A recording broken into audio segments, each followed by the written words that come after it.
To Memories 96.5 FM. My name is Sharon MANDOR, and today on the melting point we'll have a plethora of topics to discuss. We're moving from the increase in pump price at the NNPCL petrol stations.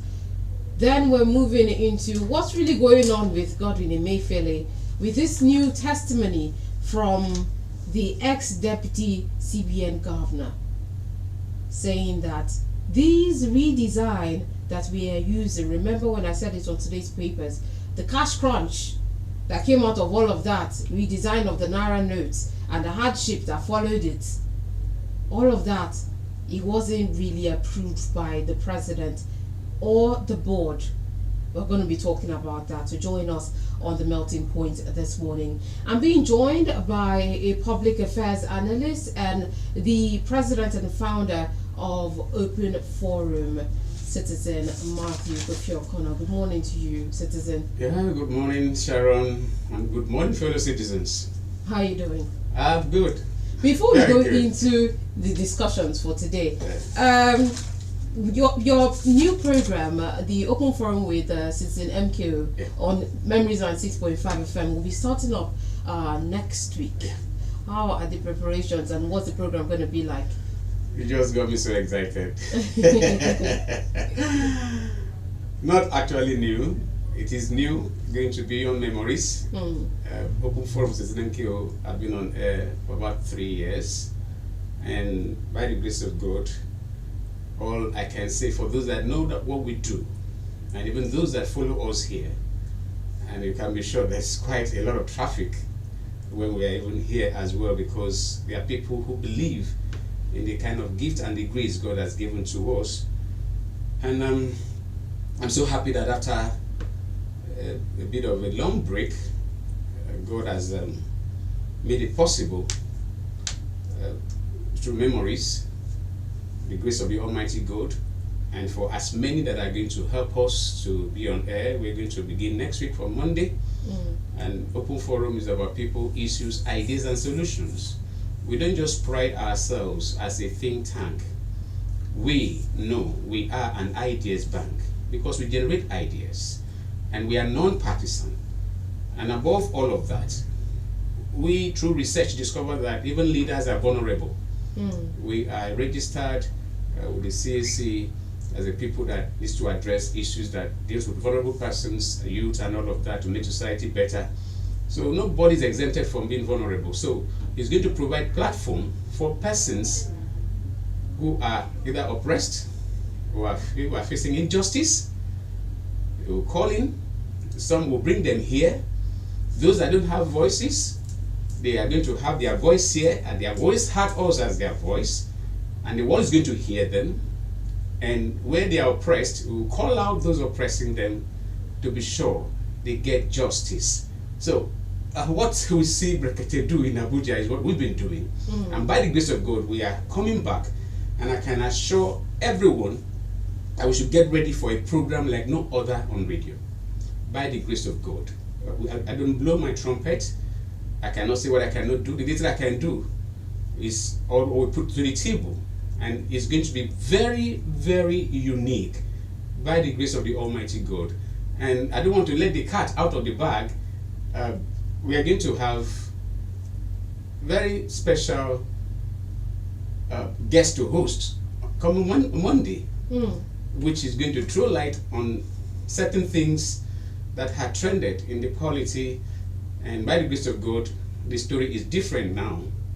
I'm believing God I'm going to be able to have even just one of them, and maybe some close relatives that will be here. And then we'll take on very topical issues. And we go to the root of matters, and we'll put the truth forward to whosoever needs it. The rest will be left for anybody to make his decision. So that's what people should expect. And by the grace of God, we hope to be very consistent this time, because with Memories FM, it's always going to be memorable. And there'll be no better way to start a Monday than with Open Forum with Citizen MKO. What time is the program? It's going to be from 11 to 12 noon. Interesting. We're looking forward to it, especially with this high profile guest that you speak of? It doesn't have to be high profile. No, on Monday. Yeah, every case we bring touches on humanity. Open Forum is not just Open Forum, it is Open Forum Care for Humanity Foundation. So every life matters. Any issue we bring to the table has relevance with humanity. And because society has lost humanity, a number of persons don't have feelings because of poverty level, greed, the feudal system that are set in where citizens must be subject, don't have a life, or don't have a brain of your own. We want to recover society back to the people because politicians have where to go to and gather and take their decisions. Citizens don't have. So this is going to be a platform where citizens will know that, yes, we have where we gather. Apart from the town hall meetings, apart from on social media, on podcasts, on Memories FM, every Monday, citizens will gather. And remember, we also have what we call Open Forum Global Community, where you can just be part of the WhatsApp group or be part of the social media group and get first-hand information on critical issues that involve us and that affect us. We bring nothing but solution to the table, and we're going to do that, and we do that very intentionally.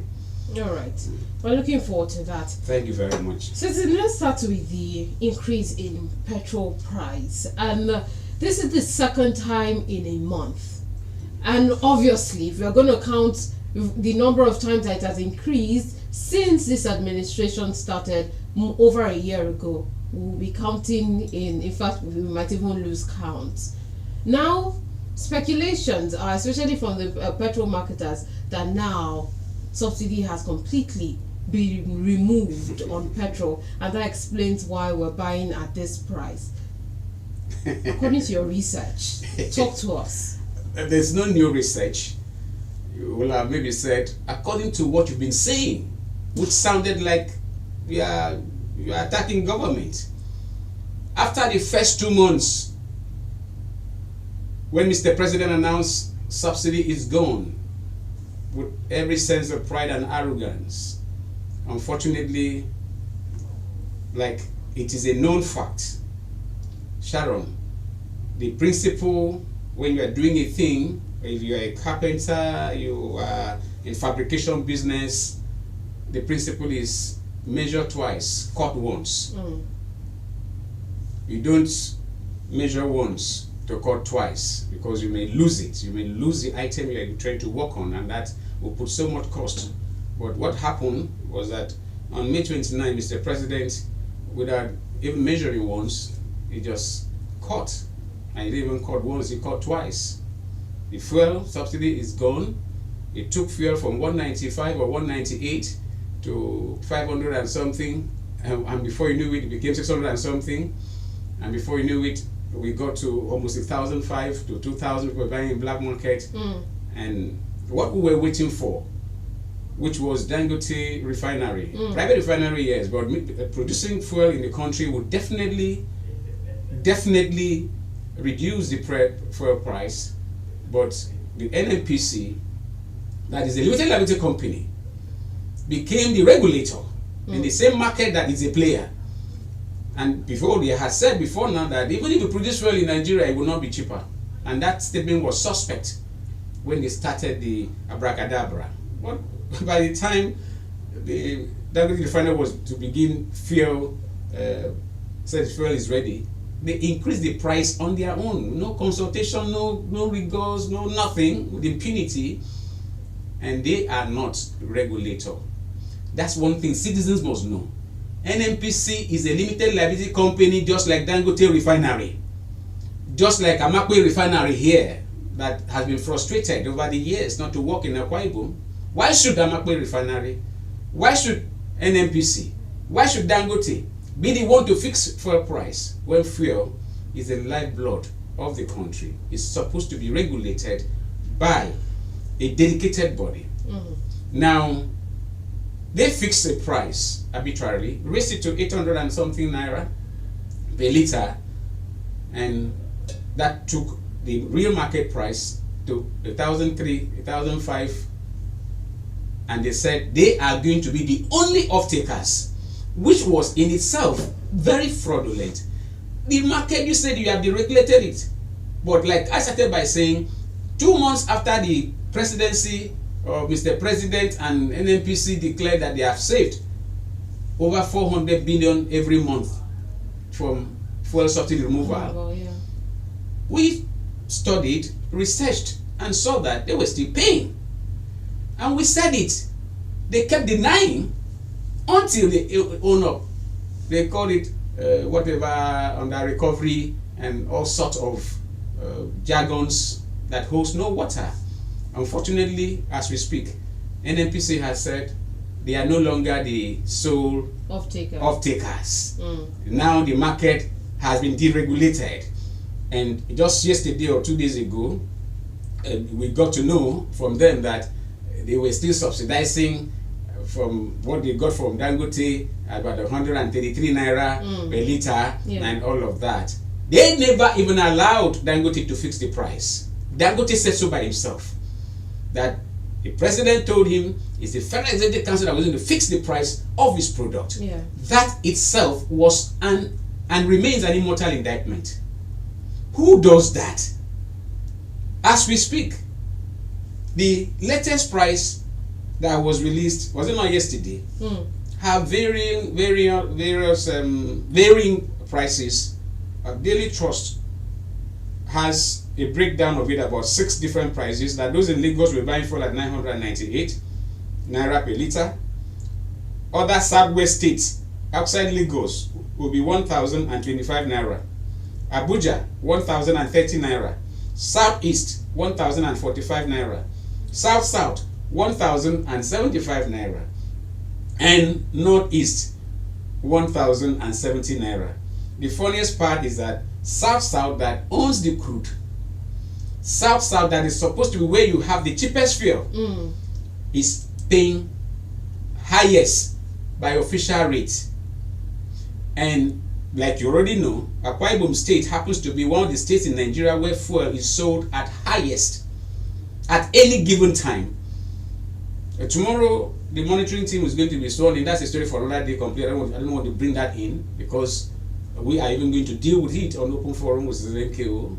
Now, why should South that gives the crude to Nigeria, where some persons have been selling, using it to mortgage the future of our grandchildren, of our children's children yet unborn, and we are going to pay the highest by official rates, which means when you go to the pump, you will likely get fuel at about 1,400, 1,500. That is nothing but impunity. And that nothing can demonstrate incompetence, nothing can demonstrate lack of idea than what we are seeing. And worse off, NLC, that is supposed to be the anchor point for citizens, because of several pressures on them, they are as weak as what I may not be able to describe, because the statement. What do you mean weak? Because you know they have opposed it. They've called on the federal government to reverse the price. So what do you mean weak? Over this sort of matter, seeing that people are so impoverished that people barely eat. People trek, real trekking, very long distances that used to only happen in the days of our fathers and great-grandfathers, because that was their means of transport. Those that had bicycle were the richest in the community. People wake up early to trek long distances. People used to trek from this part of the world with a European on their neck to Port Harcourt. You are not aware of such. Yes, they will make a stake and they put something like blanket there, and the European, those, what do you call them, colonial masters will now sit on it. They will carry the man on his shoulders, and our people wear the locomotive that will take those people as far as River State. That era is back now. People trek. Family members, father, mother, son. I mean, it's not something we should even imagine that is happening, but it's happening. So, who should be the one to say, no, enough is enough? It has just exposed the fact that the advocates, the activists we had are now in government, and they are no activists to take up national issues and said, if I perish, I perish. It's time to make a change, because if you don't engage leaders, I tell you sincerely, the society gets into trouble because a number of them are cut off from reality. So how else is the NLC supposed to address this issue? The best approach will have been an instant deadline for the reversal. If they had done the kind of things I've been saying over time, I've always maintained that NLC, I'm not satisfied with the way they operate. They don't seem to have think tanks. When you are engaging somebody, Sharon, or you're going for negotiation, you need to have experts with you. If you don't have experts, you need to hire consultants who will put you through on how to negotiate. And you cannot negotiate based on ignorance. Even Father Abraham had issues when he had revelations that, oh, this land was going to be destroyed, and he said, Lord, if you see 10, will you spare? If you see this number, will you spare? He never knew that you could have reduced it to even 1 or 2 persons. Somebody was just standing in the gap. So the last number he gave, the community never had, and it was destroyed. So what am I saying? If the NLC chairman is asked, what is supposed to be the real cost of fuel produced in the country, or if it's imported, what is the process? Has he ever talked about direct sales, direct purchase contract, which was being done under the Buhari administration, which people like me and others who knew, very few people were even shocked. Any media house I went to, they were shocked to hear that there was something called the direct sales, direct purchase contract. And what was that? Nigeria was giving crude to refiners outside without payment of anything. They give the crude enough. The crude will now be refined and will be sent back to us without our paying anything. What happened to that contract? Now, if they are even buying, because these people buy crude to refine, then you go and buy, what is supposed to be the maximum cost of bringing in, and what are supposed to be the waivers in terms of port charges, all those tariffs that are placed on them? Now you have the price for imported crude. You now come to Nigeria. Dangote refinery is producing. It's about the biggest refinery in the world in terms of capacity. About 640 or whatever per day.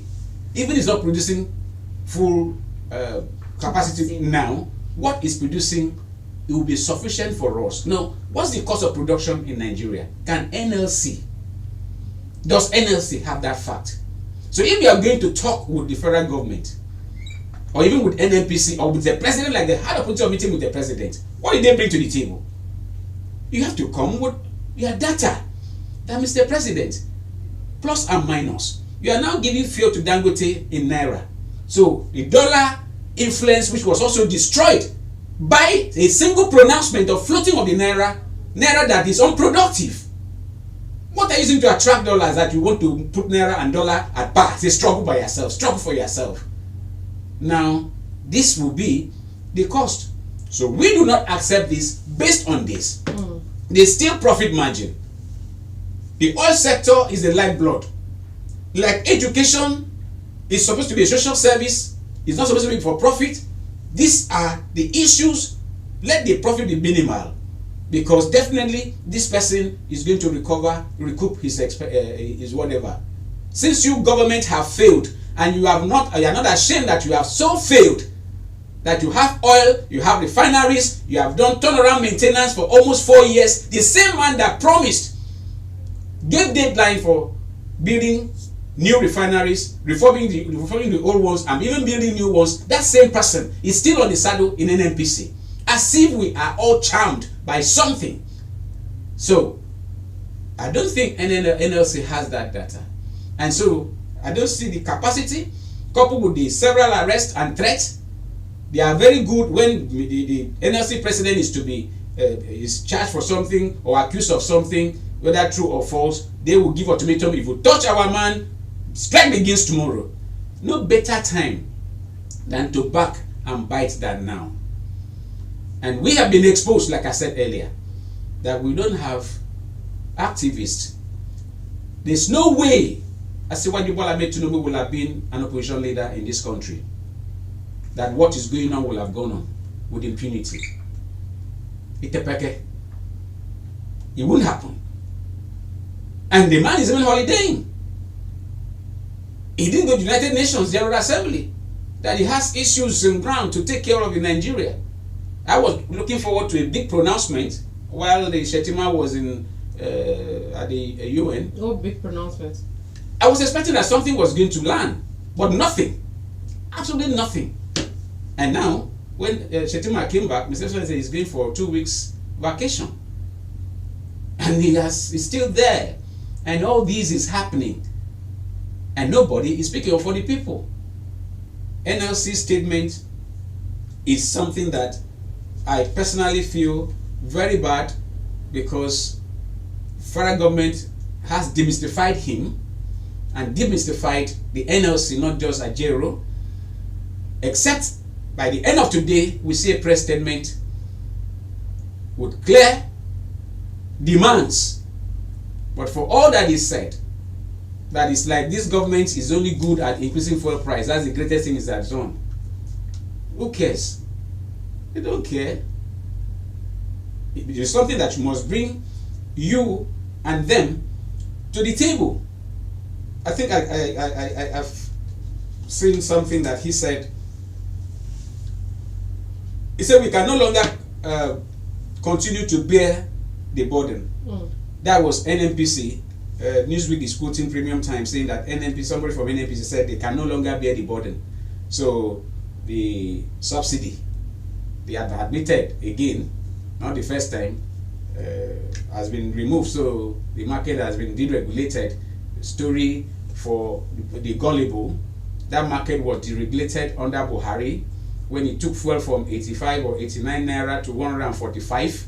There was complete deregulation, and as if that was not enough, they started paying subsidy secretly until they paid openly, until subsidy took a different dimension with very fake amount of consumption per day, which even this administration owned up that there was something wrong, but they refused to probe. So what did our man say, Ajero? He said it will, the fuel price hike will further deepen poverty as production capacities dip, more jobs lost with multidimensional negative effects. In the light of this, we urge the government to immediately reverse this rate hike, as previous increases did not produce any good result. People only get poorer. It looks like the only thing the government is known for is increasing the pump price of petrol, without considering the pump price of petrol, without considering the capacity of Nigerians, or implementing mitigatory measures. That's Joe Ajero. And he further added that the government has no comprehensive economic plan that promotes inclusive growth, rather than resorting to ad hoc policies and temporary palliatives that fail to arrest the root causes of country's economic challenges. Those are the statements made by Joe Ajero, the NLC chairman.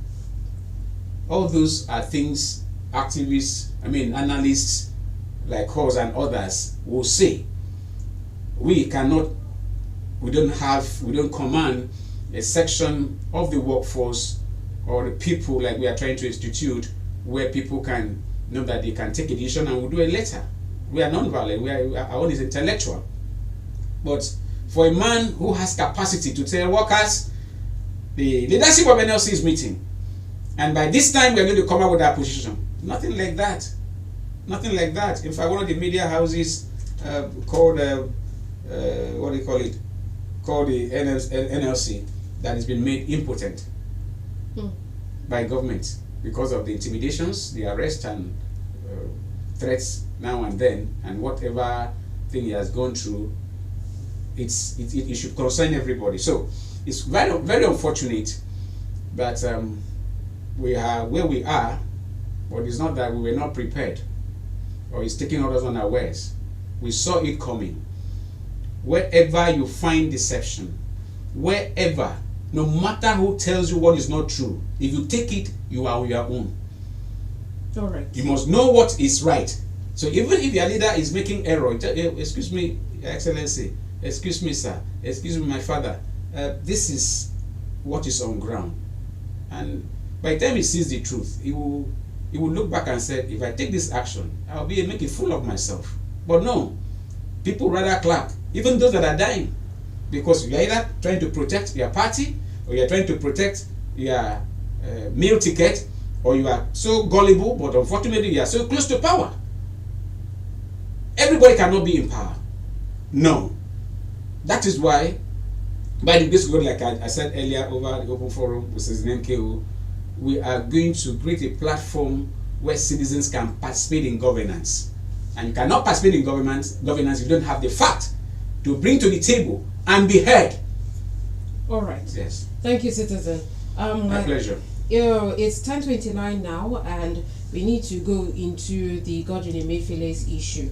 Now, a former deputy governor of the Central Bank of Nigeria, CBN, Edward Adamu, in his testimony at the Federal Capital Territory High Court, Abuja, alleged that Godwin Emefiele, former governor of the bank, did not follow laid-down procedure in the process that led to the redesign of some notes of the Nigerian currency. He stated that the redesign of the Naira notes introduced by former President Muhammadu Buhari and currently in circulation was not the one approved by the ex-president or the board of the CBN. The first question I want to ask you here is, what does this suggest about internal checks and balances within key institutions like the CBN? It's the same CBN that I was very vocal by saying, by condemning even that attempt, which became fatal on all of us. The man that was so hailed, he was a very successful banker with expertise, and I never, even for once, saw anything that looks like a semblance of productivity, innovation brought in under the man's watch. The only thing we saw was arrogance and greed for power. Mind you, all things being equal by his calculation, that man will have been maybe the president of Nigeria. Because as CBN governor, against the CBN Act, he bought form to contest for president. He bought branded vehicles that were shown all over the media, and even had the guts to go to court for the court to determine if he does not have the right to contest for president, even as CBN governor. Meanwhile, he has the act. Why? They have made so much money. They had the assurances of who is who, that we own the country. We can eat our cakes and have it, like some people even do here in Akwa Ibom State. People eat their cakes and have it. Now, the whole thing plunged the country into a mess. What you are reading is not from investigations. What you are reading is something that was said in court. And we'll be able to understand part of it, except we look at how the case has been, at least on the light of these very charges. It's the EFCC that charged Emefiele to court. And these are some of the charges. That one, that he embarked on the redesign without approval of the board of the CBN as well as the then President Buhari. And he will try to puncture each of them so that it will make it easier for even the listeners. Emefiele was accused of not getting approval for the Naira redesign. And I will never forget the then Minister for Finance. It was a woman, I've forgotten her name now. That woman said that matter was not presented in the EXCO, Federal Executive Council. Emefiele said it was presented. Buhari admitted that it was presented and that he gave approval. Are you with me? Not just that. After leaving office, President Buhari granted his first interview. He spoke about the Naira redesign. that he gave approval, and that the idea was to stop people who had piled up money to want to gain power. Buhari's clear statement, and if a president can say that, you know that his agenda was targeted as a specific person or persons, and the only person who alleged that he was the target happened to be the president, that he was the target. But whether they take the hide the naira and hide the petrol, he was going to beat them. He was going to become president, and it was glaring that they know what they were doing, and the man eventually beat them to the whole game and became president, with or without naira and all of that. So, Mr. President, then President, has openly admitted that he gave approval. Now, on the issue of going through due process, because there is a process, it is the Director of Currency Operations, the man you are talking about, who is supposed to raise the memo, like he has said, on naira redesign, which will be passed to the board of governors, and then sent to Mr. President for approval. He's the one saying that all those processes were bypassed. Are you with me? And that he did not, there was no due process, and President did not approve. But guess what? That same man, when he was giving his statement to EFCC, from what is available from my investigation and what has been put forward, even in the cross-examination over this case we are citing, the particular board meeting, minute of the meeting of CBN, it was captured, and he owned up. So, if you were the Director of Currency Operations, and then such a vital aspect of the steps to be taken were bypassed, how on earth didn't you raise alarm? Because you know that it's going to bounce back. That is your office. He is also the signatory to the currency. It's the two of them. On the naira note, you see the CBN governor and I think Director of Currency Operations. So it's not just a director. I hope you're following me. So if Emefiele did not consult with you or board of directors or board of governors before taking it to Mr. President, which has to do with Federal Executive Council, not even Mr. President, you did not raise alarm. That should be another charge on him, on incompetence and what I don't know, they're not going to other things that can be framed that should be charged with. The second charge, or one of the charges, is that Emefiele approved printing of various quantities of the new naira notes without recommendation of the board of CBN, strict approval of this president, which conduct caused injury and to the public, and you thereby committed an offense. That is on the charges by the EFCC. The only aspect I take from here is not about without recommendation of the board. It has to do with that he committed an offense because the action in the process of redesign and reprinting of the naira caused injury to the public. Remember, people died. People suffered. Those that were sick, they could not access their money, they died. They could not meet up medications. People, no. That one should be a charge on his own. But to talk about that somebody who will have been standing trial is now a principal witness, that is upside down thing.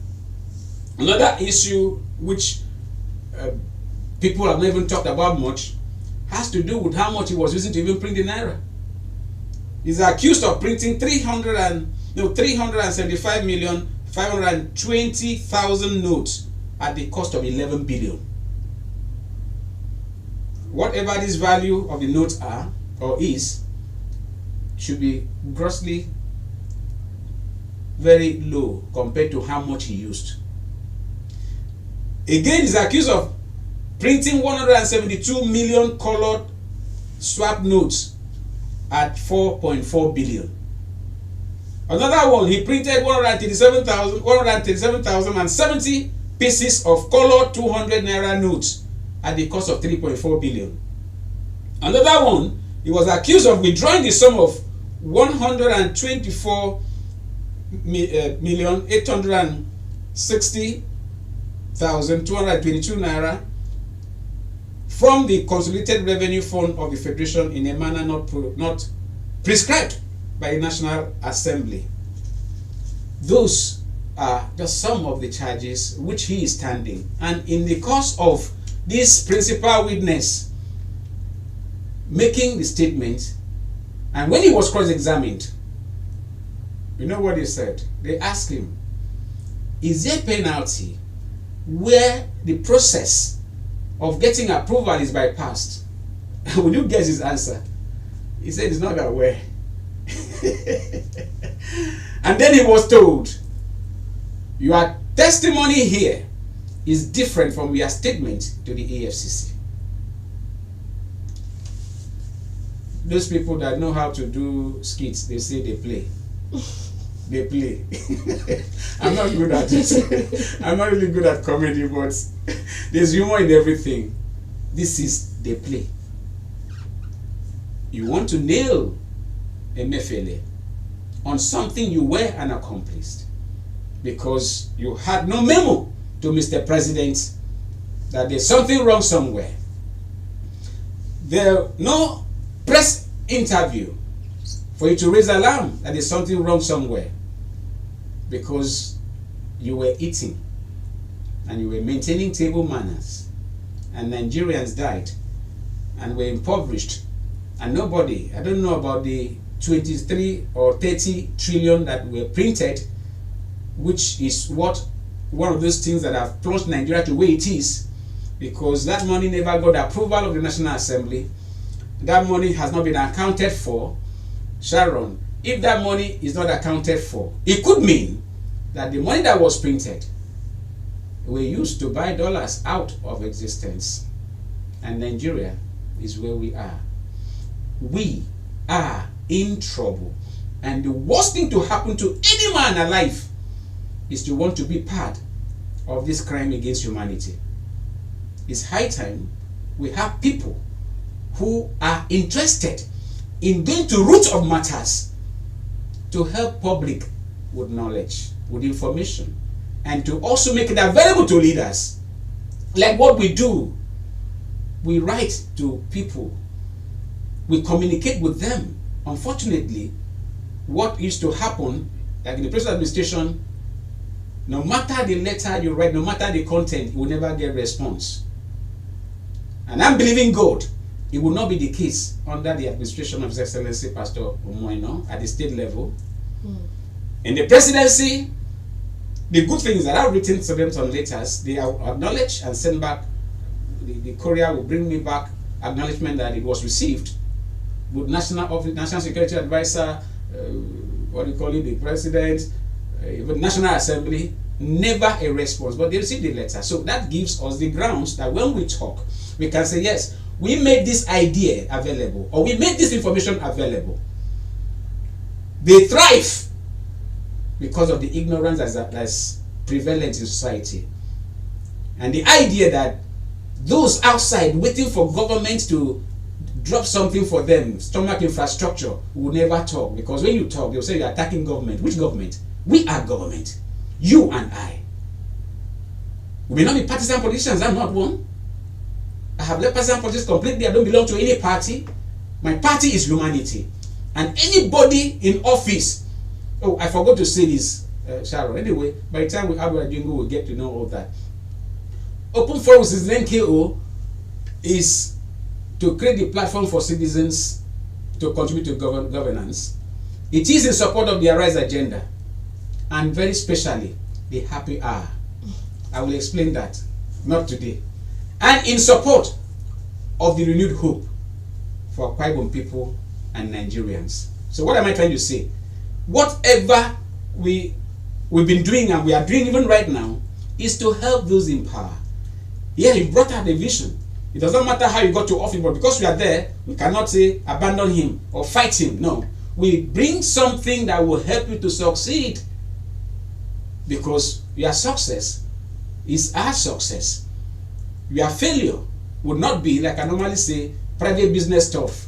You can afford to open a kiosk and run it down.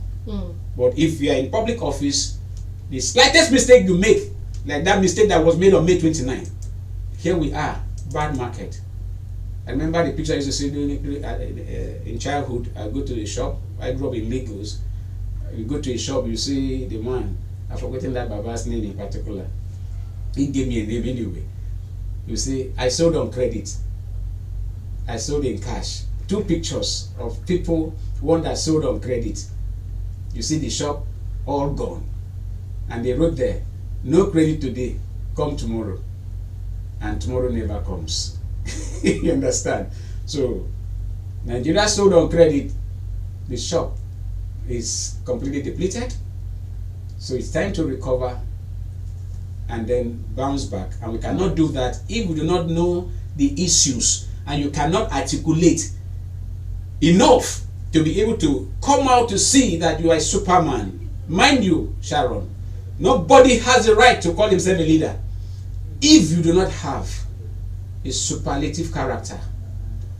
You are only seen as having a quality that others don't have and given the opportunity. Even at that, you must rely on ideas and on right people to work with, not these recycled failures. All right.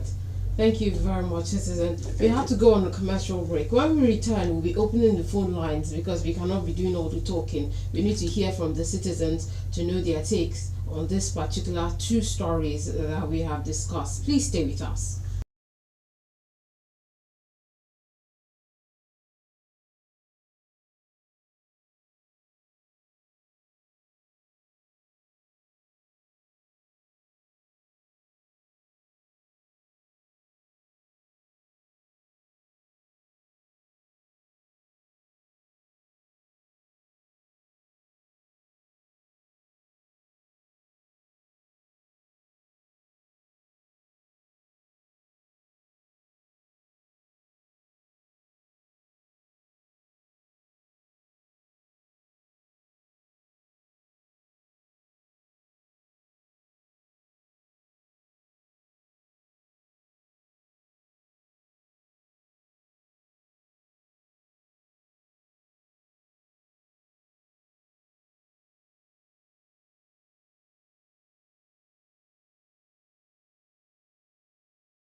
these topics. Before we went on the commercial break, we're talking about what happened in court yesterday with the ex-deputy CBN governor saying that the ex-CBN Governor Emefiele, redesigned those notes without the approval of the president and even the board in the CBN.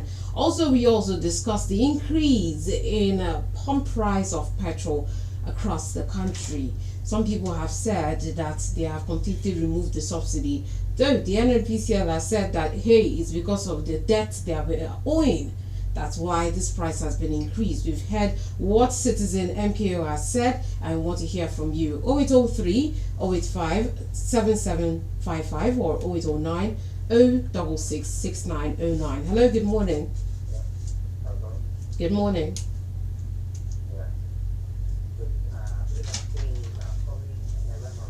Yes, you are. Please, what's your name and where you're calling us from?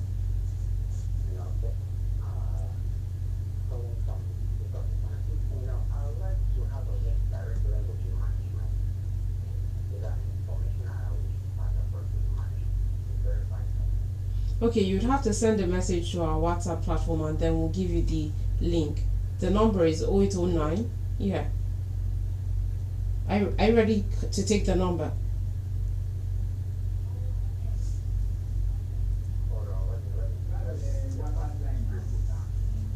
Okay. Don't forget, if you're listening, you'd like to reach us, the number is 0809 066 6909 or 0803. The number is 0809 066 0809 066 6909. All right. So if you'd like to give your take on these particular issues, the numbers are 0803 085 7755 or 0809 066 6909, or you could reach us via Facebook, and the handle is Memories 965 FM. Hello, good morning. Good morning to you.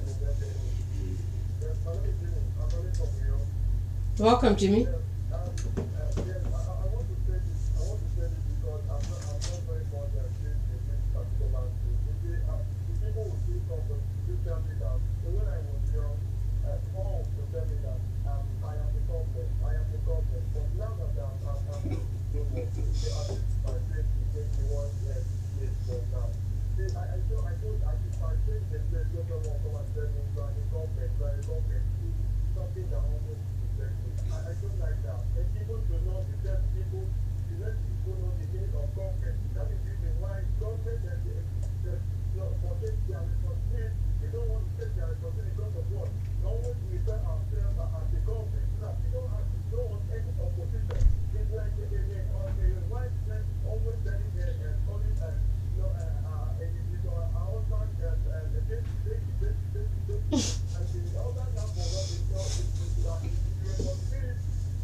Respond to that. I really like that. Thank you for the style you've adopted. Like we discussed off air, it's good when a caller calls, we try to interact. My brother called, I missed your name. Jimmy. Jimmy, thank you. Jimmy, there is a difference between politics, partisan politics, and governance. During partisan politics, you belong to parties, different parties. You struggle for power, and somebody emerges and gets into office, and he forms a government, and is to provide governance. You cannot say that it is the politician who is in public office whose sole interest is self will think of you. When citizens are unaware of their own responsibilities, that is where I keep on saying that politicians, feast on the gullibility of citizens. If somebody tells you you're not a member of this family, you don't have a say, and you say, I'm a member of this family, I must have my say. That is a simple thing, like I've been encouraging us, that you and the man in that public office, you are government. So when somebody who is in public office says you don't have a right to ask questions on accountability, or how much came to the state, or how much came to the local government, and you say, well, I don't have, he's the one in government, that's governance. No! That is the ignorance. That's what these people want. In the family that you are, would you accept any of your brothers or sisters to tell you you're not a member of that family when the should be taken? That is governance. Forget about partisan politics, or you don't belong to his party, or you don't even greet, you don't have relationship. As long as issues that involves public funds, programs, policies are concerned, you must raise your voice. I that I'm speaking, I'm not in government, but I am saying that as long as governance is concerned, I have a stake. So please disabuse your mind about that and take responsibility. Right. Otherwise, you won't be able to contribute. Oh, Udo, please do well to call us back. We have just a few seconds left, so we'd love to hear from you before we call it a wrap. The numbers are 0803 085 7755 or 0809 066 6909. We're still streaming live on Facebook. The handle is Memories965FM. If Udo could just call back in a bit, then I could take the call, but if not, we are good to go. All right, thank you so much for listening to The Melting Point today on Memories 96.5 FM. We have a comment on Facebook. Let me quickly take it. Good morning to you all. The capacity of Dangote Refinery, this is long. The capacity of Dangote Refinery alone cannot meet the population explosions of supply-demand chain on petroleum products by majority of Nigerians. The largest refinery in the world is in India, which the population explosion is similar to Nigeria. Therefore, the solution is for the federal government to hands off the other refineries to private hands, such as Shell, Mobil, Ipman, BUA, and even the NNPCL, thereby bringing in market competitiveness, added with licensed modular refineries. Also, diversifying the economy from over-dependency of fuel can go a long way in curbing inflation. Secondly, it is high time NLC and ASU stopped pampering the government when it comes to protests, rather than conduct a protest that will shut down the economy, thereby stepping on toes of government. Lastly, the modus operandi of Emefiele was done at the wrong time and at a wrong period. Producing naira in a country that lacks massive production will cripple the economy the more. And since Nigeria does not have strong institutions in curbing corruption, the former President Buhari should have danced also to the music in courts. All right, so citizen, yes. A 5 minutes response, 5 seconds response to that. 5 seconds response is that Emefiele got approvals, and those dates are right there. Even the man speaking would give memo on August 22, 2022. Chief of Staff of the President conveyed approval of the President to Emefiele October 13, 2022. He was just a voluntary slave. Now he has to tell the people that he wasn't acting alone. All but right. the parting shot is, please, every Monday by 11 to 12 noon, tune into Memories FM. You're going to be part of a program like never before. Thank you so very much for having me. Thank you very much, Citizen Matthew Kofi Okono. Thank you so much for listening also to The Melting Point today on Memories 96.5 FM. My name is Sharon Mandor. We'll be back again tomorrow, same time, 10 a.m. But the morning ride will start from 7:30 as usual. Thank you very much for listening.